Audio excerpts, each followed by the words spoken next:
বাংলাদেশে পারিবারিক রাজনীতি নিয়ে বহুদিন ধরে আলোচনা। প্রথমত দ্বিদলীয়, একদিকে আওয়ামী লীগ, একদিকে বিএনপি। এটা নিয়ে আমাদের লোকজন ভীষণ রকম ত্যক্ত এবং বিরক্ত ছিল বহুদিন ধরে। ৮০ দশক প্রাণান্ত চেষ্টা করা হয়েছে তৃতীয় একটি দল গড়ে তোলার জন্য। টেম্পোরারি জামাত চেষ্টা করেছে, জাতীয় পার্টি চেষ্টা করেছে, বিভিন্ন সময়টাতে 111-এর সময় বেশ কয়েকটি কিংস পার্টি তৈরি করার চেষ্টা করা হয়েছে। জনাব ডক্টর মোহাম্মদ ইউনূস গত ১৭ মাস ধরে প্রাণান্ত চেষ্টা করেছেন একে বলা এনসিপির মাধ্যমে একটি আকর্ষণীয় রাজনৈতিক দল গড়ে তোলার জন্য। এবং এই আকর্ষণীয় রাজনৈতিক দলটি গড়ে তোলার জন্য যারা কিনা বিএনপিকে চ্যালেঞ্জ জানাবে, আওয়ামী লীগকে চ্যালেঞ্জ জানাবে এবং রাষ্ট্র ক্ষমতায় আসবে, এজন্য জামাতও কিন্তু সর্বশক্তি দিয়ে চেষ্টা বলা হয়ে থাকে এনসিপি জামাতের বি টিম। কিন্তু জামাত কিন্তু চেয়েছে যে এনসিপি বি টিম থেকে এ টিম হোক, জামাত এনসিপির বি টিম হোক, কিন্তু হয়নি। আমাদের দেশে ঘুরে ফিরে সেই পারিবারিক রাজনীতি চলে এসেছে। এখনো মানুষ ঘাটে পথে শেখ হাসিনার জন্য কান্নাকাটি করে। ভাতা দেয় জনাব তারেক রহমান, এই যে ফ্যামিলি কার্ড দিল, মহিলাদেরকে উপস্থিত করা হয়েছে, কার্ড দেওয়া হয়েছে, তারপর শেষে বলা হচ্ছে যে এই জয় বাংলা, জয় বঙ্গবন্ধু, শেখ হাসিনাকে ধন্যবাদ বা শেখ হাসিনা গো বলে কান্নাকাটি। এই হলো হাসিনা ভক্তের অবস্থা। আবার অন্যদিকে শেখ হাসিনার প্রতি যারা বিরাগ, সেই বিরাগ যারা আছে তাদের মধ্যে অনেকে আবার খালেদা জিয়াকে অসম্ভব পছন্দ। এইরকম খালেদা জিয়ার এরকম একজন ভক্ত, তার কাছে মোহাম্মদ আরাফাত সাবেক যে তথ্য প্রতিমন্ত্রী ছিলেন, তিনি যে গুলশান থেকে নির্বাচন করলেন, তো সেখানে গেলেন। তো তিনি খুব আগ্রহ নিয়ে সেই শেখ হাসিনার একটা ছবি দেখিয়ে বললেন যে বলেন তো খালাম্মা একে। সে মহিলা বলল এটা হলো হাসিনা মাগি। এখন ক্যামেরা চালানো, আরাফাত কি করবে, তাড়াতাড়ি বলে হায় আল্লাহ কয় কি, এই কথা কয় কি।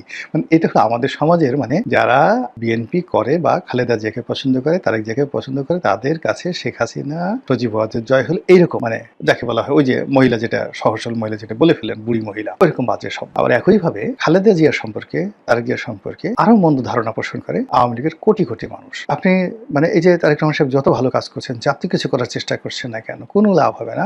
আওয়ামী লীগের লোকজন মরার আগেও বলবে যে শেখ হাসিনা যে কথাগুলো বলে গেছেন, মানে বেগম জিয়া সম্পর্কে বা তারেক জিয়া সম্পর্কে একই কথা তারা বলবেন, এবং তারা বলবেন মরে গেলেও বলবেন শেখ হাসিনা সঠিক আছে। এই যে একটা সমীকরণ, মেরুকরণ, এটা কিন্তু এরশাদ জমানাতে প্রবল আকার ধারণ করেছিল, এবং তখন থেকে কিন্তু মানুষ চেয়েছিল যে এই দুটো রাজনৈতিক দলের বাইরে তৃতীয় ধারা আসুক, এবং ৯০-র গণঅভ্যুত্থানের পরে যে ৩ জোটের যে রূপরেখা হয়েছিল, সেই রূপরেখা আসলে এই ব্যারিয়ারটা ভেঙে দেওয়ার চেষ্টা করা হয়েছিল, কিন্তু এটা হয়নি, আরো মজবুত হয়েছে। তো এখন বাংলাদেশে ঘুরে ফিরে এই দুটো পরিবারের রাজত্ব করে যাচ্ছে। আওয়ামী লীগ টানা ১৭ বছর ধরে শাসন করলো। আসলে আওয়ামী লীগ করেনি, এটা মূলত শেখ পরিবার করেছে। আওয়ামী লীগ শাসন করেনি, এটা মূলত গোপালগঞ্জ করেছে। আওয়ামী লীগ শাসন করেনি, মূলত এটা গ্রেটার ফরিদপুর করেছে, বা ফরিদপুর, বরিশাল, খুলনা বিভাগ করেছে, বাগেরহাট করেছে, শেখ হেলালের এলাকা করেছে, এরকম কথা বলা হয়ে থাকে। আবার এখন যে রাজনীতি চলছে, সেই রাজনীতিতে কুমিল্লা, ফেনী, বগুড়া রাজনীতি চলছে, দেশ চালাচ্ছে তারা। এখন বগুড়ার এটা ময়না পাখি, টিয়া পাখি, শালিক, সেও যদি এসে মানে আপনার সামনে এসে বলে এই আমার বাড়ি বগুড়া, একটা রয়্যাল বেঙ্গল টাইগারকে যদি বলে যে চুপ, এটা একটু শব্দ করবি না, মরে যায়,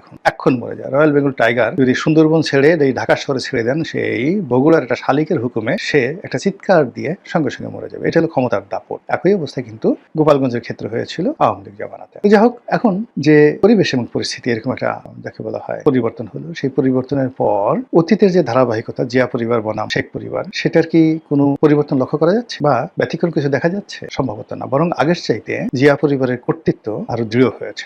আগে বেগম জিয়া কখনোই তার পরিবারকে সামনে আনতেন না, জিয়াউর রহমান তো আনতেন, একেবারে আনতেন না, কিন্তু এখন আপনি দেখুন যে জামাল রহমান সামনে চলে আসছেন, শর্মিলা আহমেদ কোকর যে স্ত্রী তিনি আসছেন, তারপর সেই যাকে বলা হয় তারেক রহমান সাহেবের যে ওয়াইফ, তিনি সামনে চলে আসছেন, ডাক্তার জুবাইদা রহমান। এর বাইরে জুবাইদা রহমানের মা, তিনিও সামনে আসছেন, ফ্রন্ট লাইনে চলে আসছেন। মানে এটা রাজপরিবার, একটা রাজপরিবারকে যেভাবে সেলিব্রেট করা দরকার, ঠিক সেভাবে তাদেরকে সেলিব্রেট করা